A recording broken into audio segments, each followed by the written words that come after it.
the end of the day, you guys wanted to say the historical Jesus didn't teach the Trinity. Surprisingly, the way you worded the prompt puts yourself in the positive claimant. You didn't actually demonstrate that because you went nuclear and destroyed any source we can use on who the historical Jesus was at the end of the day.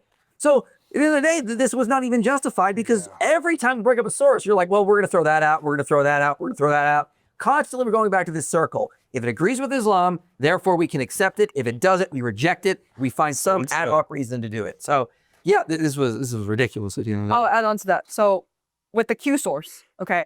So yeah, we kept having to throw things out. Finally, we're at the Q source. Now, earlier he brought up that Q, and so now you're saying that Q is defined as when it's doubled, right? Fine. I guess if we can't use the sending prophets verse or the wisdom thing, fine. Let's just throw that out for argument's sake. Now we're at the verse with the revealing the Father and the Son. And then you actually said that through that verse, that's what shows that the biblical framework doesn't allow the Trinity. And here, that verse, that Q doubled verse, does allow for an element of the Trinity. However, that's the whole point. The biblical sources, it's a case built up with multiple elements of the Trinity. So what you guys do is you guys literally get one little verse from this Q, and then you guys say, this is the only thing you have to work off of it. And so I just don't understand why you guys brought this prompt, because you guys would also have to prove that the historical Jesus didn't teach the Trinity. And you guys can't have that because we all just dismissed all these sources. They did. And and from Q, let's just take the Q sources. You guys still cannot prove that Jesus did not preach the Trinity. Beautiful. Do you want to close? Whatever our good thing we say comes from God, whatever bad thing we say comes from Allah. Okay. That is uncalled for, bro. I didn't have to say that. Okay, my apologies.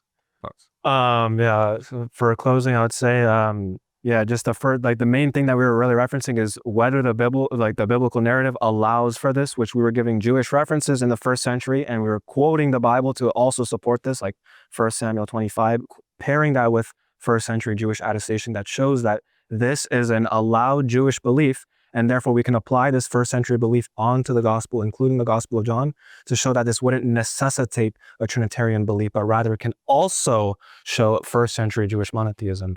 And I know that IP went over some quotes in Q and stuff, but not only do I disagree that it's in Q because it's in Matthew's quote, but Matthew's redacting what Luke says because we have the quote in Luke, and all scholars are going to agree that Luke is the one who preserves Q better. But IP's argument was to just quote one single scholar, Kloppenberg, and his attestation of it, which Kloppenberg doesn't even quote it the way IP says it. But furthermore, Kloppenberg thinks that Q teaches that Jesus is only just a prophet, not God himself. So the own scholars he's quoting wouldn't agree with him on his understanding of these passages he's citing. So there's no reason to think, even from Q, that Jesus is God, because everything we see in Q, as well as Kloppenberg agreeing that Jesus is assumed up into heaven alive, is found in Islam.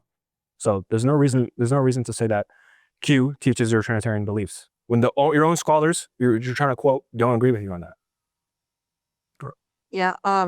Topic was historical Jesus preaching a Trinity. No Trinity found today. We only got, certain vague verses about, does this mean that he's divine or not divine? We're talking about this, by the way, barely mentioned the Holy Spirit. I think I was the one that mentioned the Holy Spirit. Nothing from you three. When it comes to your Trinitarian doctrine, what we agreed on from the beginning is that you believe they're co-equal, co-eternal. You've not substantiated any of that throughout the entirety of the discussion. All you did was try to appeal to the idea of Jesus possibly being divine and us disagreeing with that. Nothing in this actually talked about the Trinity whatsoever. In addition to that, yes, we did make this prompt, and rightfully so, because we didn't get any response regarding the Trinity. We don't have to prove a negation, right? All we would have to show is, because obviously we're talking about the historical Jesus, which, by the way, you guys kept talking about the Islamic concept. Nowhere did any of us appeal to Islam. That was you that brought that up, I think, or you. When it comes to the historical Jesus and what he says, we're going based off of a recollection of all of the data that we can find and seeing what can be corroborated the most. If it's the case, these statements can be corroborated, okay, and they can be understood in this lens, then that's fine. We haven't been substantiated with that. You haven't spoken about a Trinity whatsoever. All you did was try to prove Jesus is God. But you didn't do that either. No. Oh yeah, just it's painted as if we dismissed everything. That's not true. We granted Mark, Matthew, Luke, and John, and Q in the sense where they are historical, right? So if you have something within Mark that is ahistorical, that can be rejected. If it is historical and can be corroborated regarding the historical critical method, it can be accepted, right? So it's not that we threw everything out. It's simply that we were strict with our criteria to the point where you guys weren't able to substantiate the historical Jesus actually teaching a Trinity. And I did want to get to the point where we talk about the negation side, where Christ didn't teach that he's Yahweh. But yeah, maybe next time. But yeah. Sweet. That was awesome. That was so good.